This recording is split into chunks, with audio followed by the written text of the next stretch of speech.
Now, this part about for there will come one that has stood in the United Nations as a prophet to me, and they will say, this man is not a puppet.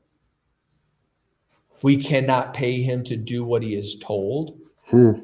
I believe that that is Netanyahu. Oh, yeah, which would draw into the prophecy that I had spoken about Benjamin not being able to be removed, because when I had prophesied about his election, I had seen the hand of the Lord upon the nation of Israel as well as Benjamin Netanyahu, and the Lord said that he would not be able to be removed, that seat would be preserved for him. That's good. And so I believe that this is speaking to him, that he will stand again. And there is a speech that he is going to give that will be prophetic in nature. Really? And I believe that we'll see that. We're going to see him stand. And the Lord said, this man, they'll say this man is not a puppet.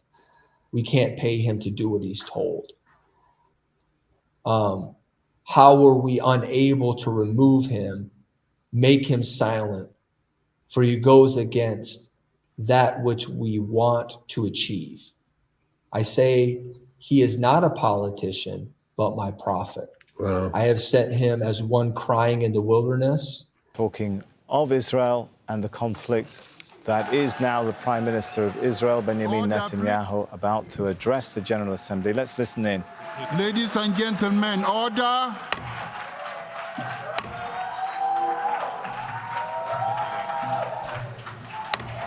Order, please.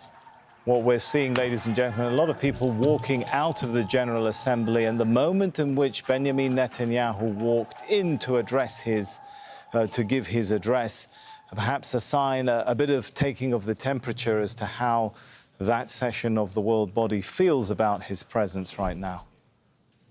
We've been listening to Israeli Prime Minister Benjamin Netanyahu speaking in front of the United Nations General Assembly.